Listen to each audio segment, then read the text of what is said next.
Assalamualaikum warahmatullahi wabarakatuh. Waalaikumsalam warahmatullahi wabarakatuh. Salam sejahtera bagi kita semua. Pada hari ini kita bisa mengikuti kembali tatap maya via Google Meet. Hari ini merupakan hari yang spesial karena hari ini kita sedang memperingati sebuah peristiwa besar, yaitu Hari Kesaktian Pancasila. Nah, saya ingin coba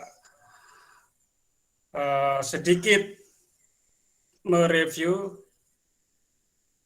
tentang momen yang bersejarah hari ini sebelum kita masuk ke materi inti. Saya mulai dari Muhammad Dafa Zuhdi. Apa yang Anda ketahui tentang momen Hari Kesaktian Pancasila?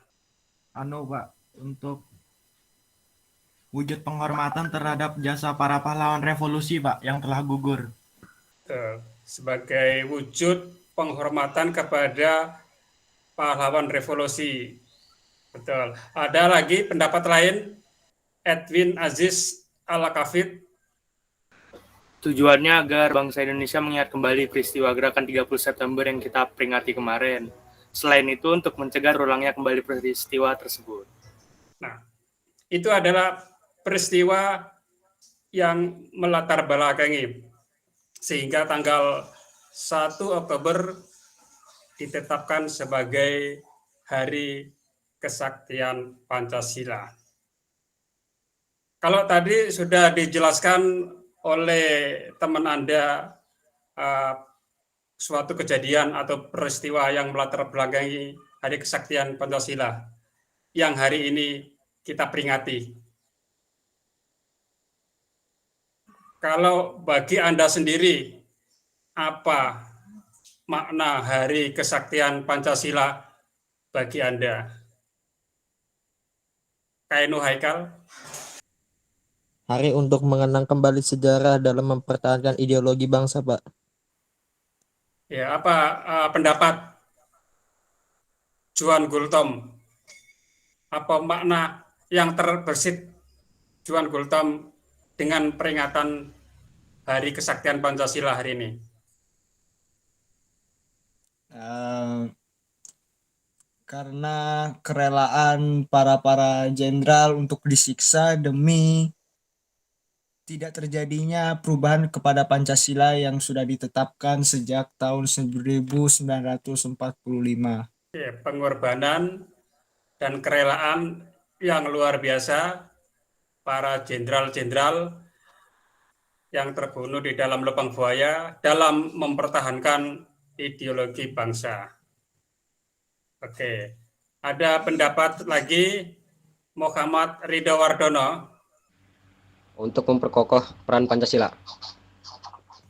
Untuk memperkokoh peran Pancasila.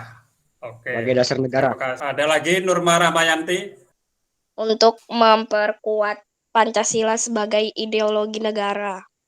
Nah, sekarang dari peringatan Hari Kesaktian Pancasila, apa hikmah yang bisa Anda petik sebagai seorang pelajar? Muhammad Fauzi. Komunis itu jahat, Pak. Ode, ada lagi, silakan Rana Pangestu. Apa hikmah yang dapat kita teladani dari peringatan Hari Kesaktian Pancasila kita sebagai pelajar? Itunya, Pak, arti Pancasilanya, Pak. Boleh Ananta Sindia Akila. Gimana pendapatnya? Kalau kita, Pak, dapat menteladani dari tokoh-tokoh tersebut. Baik, Baso Baktiar. Ya, Pak, meningkatkan rasa cinta dan patriotisme dan nasionalisme. Patriotisme dan nasionalisme. Ya, Pak. Oke. Lanjut ke Talia Ayu.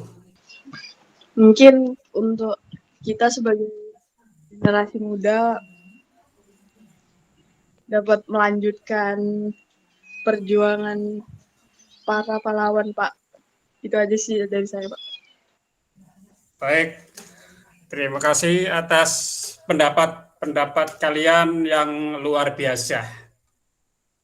Ya, di momen Hari Kesaktian Pancasila ini, marilah kita coba refleksi, merenung untuk mengambil hikmah dari peristiwa tersebut. Bahwa Hari Kesaktian Pancasila yang jatuh pada 1 Oktober hari ini dilatar belakangi dengan sebuah peristiwa, yaitu peristiwa yang kita kenal dengan Gerakan 30 SPKI atau G30 SPKI. Dan Pancasila juga tidak hanya diserang dari sisi kiri oleh ideologi komunis, tetapi Pancasila juga diserang dari sisi kanan oleh kategori Islam ekstremis. Nah, dengan serangan bertubi-tubi dari kiri dan kanan, sampai hari ini Pancasila tetap jaya. Oleh karena itu, momen Hari Kesaktian Pancasila ini menggambarkan bahwa Pancasila tetap kokoh. Apa yang kita bisa petik, apa yang kita bisa ambil hikmah dari peristiwa ini? Tentunya kalian sudah merasakan hampir 2 tahun kita digempur oleh sebuah peristiwa yang namanya corona. Gerak kita dibatasi oleh pemerintah. Tidak boleh tatap muka di sekolah, tidak boleh berkerumun dengan jumlah massa yang begitu banyak. Nah, pembatasan-pembatasan dan kondisi yang tidak nyaman ini diharapkan kalian tetap sakti dan tidak goyah sebagai pelajar. Biarpun corona melanda, belajar tetap semangat. Pembelajaran tatap muka dilarang, online bisa dilakukan. Jangan kendor semangat. Magang yang barangkali selama corona tidak bisa banyak perusahaan menerima untuk magang, ada alternatif magang online. Yang dalam hal ini intinya kita harus tetap tegar ya, tetap semangat, jangan sampai dikalahkan oleh keadaan.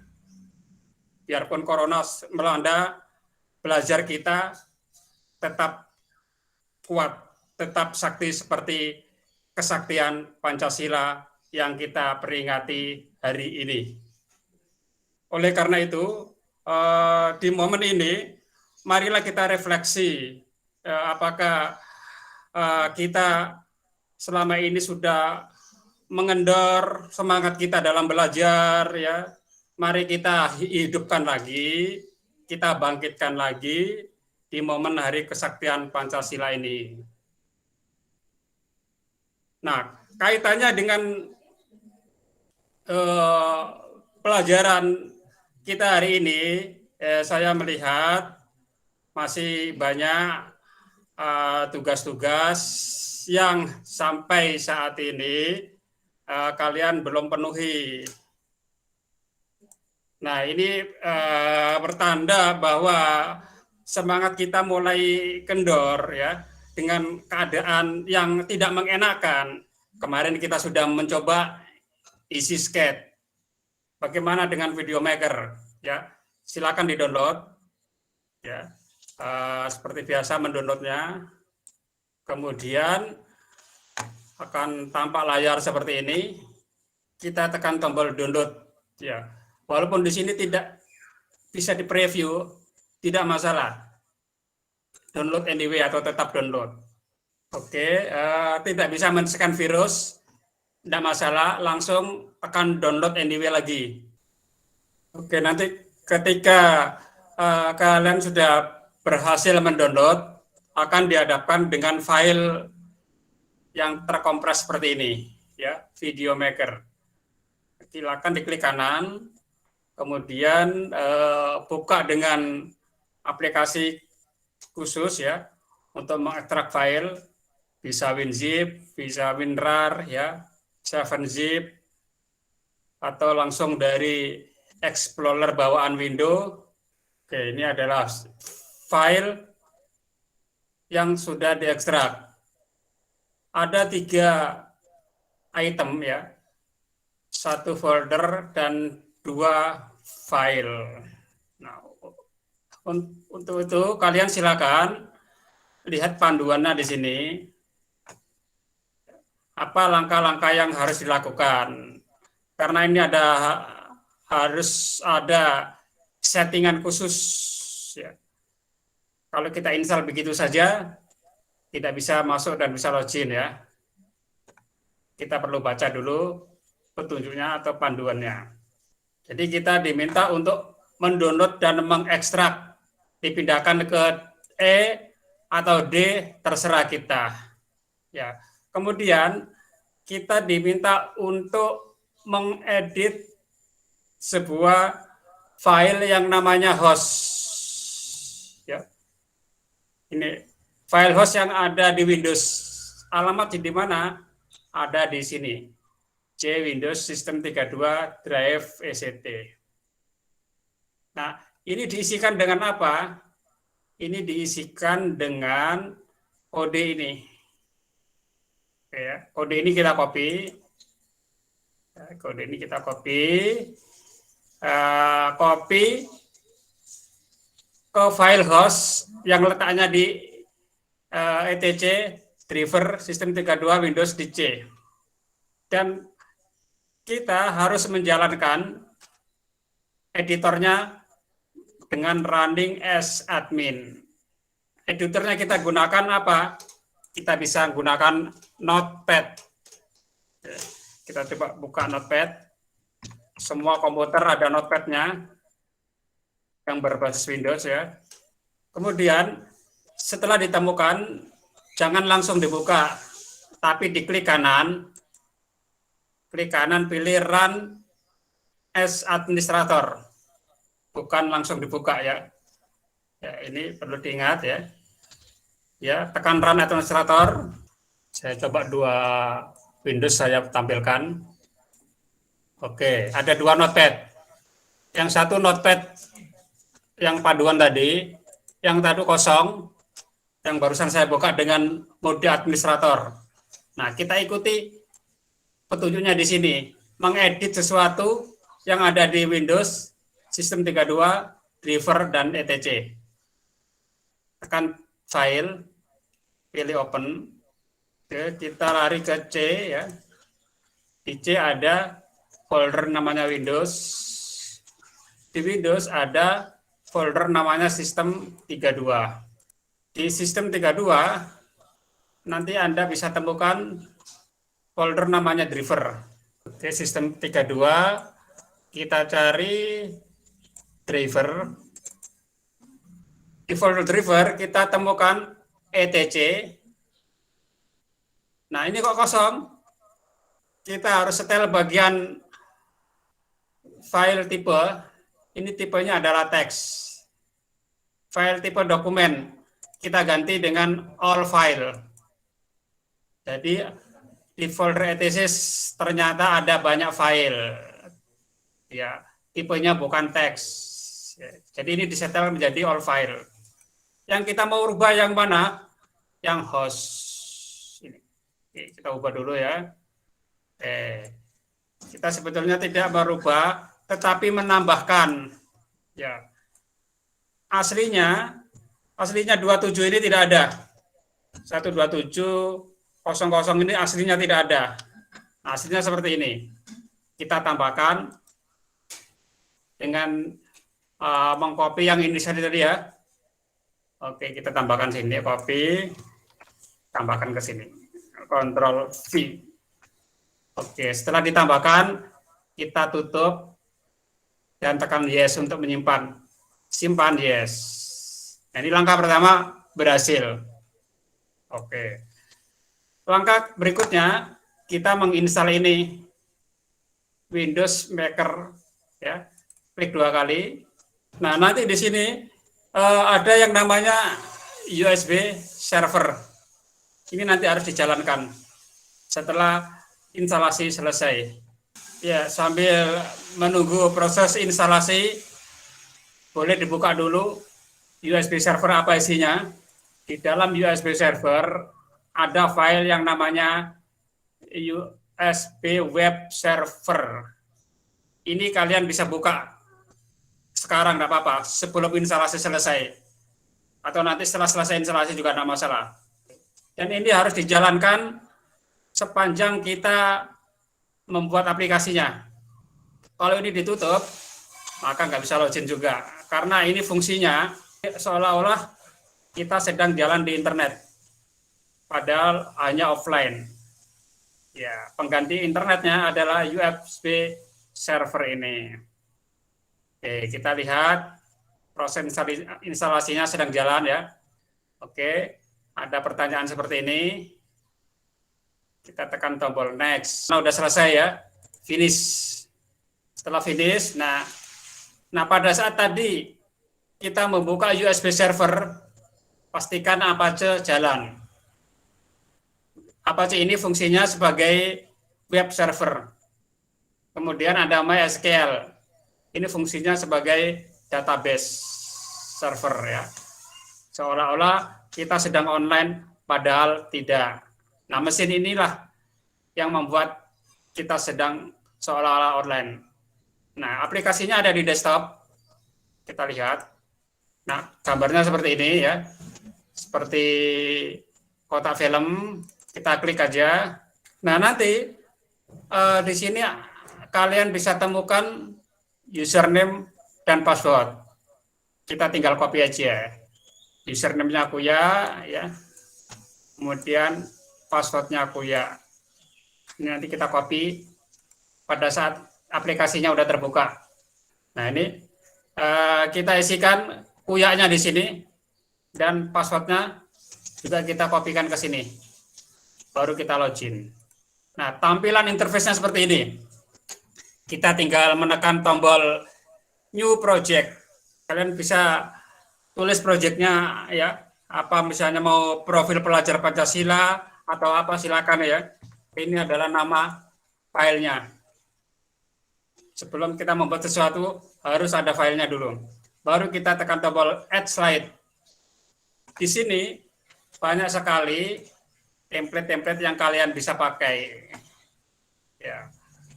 Ada template yang ada kartunnya ya. Kita misalnya lihat template anak kayak apa ini. Ya, seperti ini ya. Ada Frank, kita lihat. Ada Jerry, dan macam-macam ya. Nah, setiap template ini memiliki ciri dan karakter yang berbeda. Kalian bisa gunakan seluruh isi template atau hanya mengambil sebagian aja. Kalau seluruh berarti all. Oke, jadi sudah tampak seperti ini. Intinya, kalian tinggal mengambil template, menyusun template berdasarkan skenario, dan mengganti kata-katanya. Dan sebelum di preview mungkin diisikan audio. Ini audionya macam-macam. Banyak sekali audio yang bisa digunakan ya. Kita bisa mengambil audio dari luar. Setelah selesai, kita tekan ekspor. Ya, default-nya ada di sini ya, user, kemudian nama komputer kita musik. Ini default filenya. Jadi jangan bingung habis mengekspor kok di mana letaknya ya. Nah, oke. Bisa dipindahkan ke tempat lain kalau diperlukan. Oke, ukurannya standar aja. 12 kali 70, baru tekan ekspor. Nah, proses ekspor atau rendering sedang berlangsung. Ini tergantung dari jumlah slide dan spek komputer kita. Oke, proses selesai. Kita bisa buka secara manual di sini ya. Kalau nggak salah tadi letaknya di musik.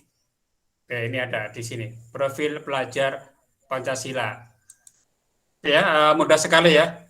Karena basisnya template, kita hanya menyusun slide dan mengganti dengan kata-kata sesuai dengan yang kita mau gunakan. Dan sekali lagi, kalian sebagai jurusan multimedia tentunya lebih bisa dari mereka. Nah, tidak ada alasan belum dipelajari, belum diberikan materinya.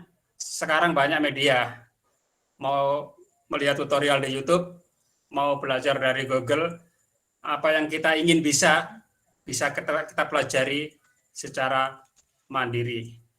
Ya, tetap semangat dan jangan lupa jaga kesehatan supaya kita bisa mengerjakan tugas-tugas yang diberikan oleh guru di sekolah. Saya akhiri, selamat siang. Assalamualaikum warahmatullahi wabarakatuh.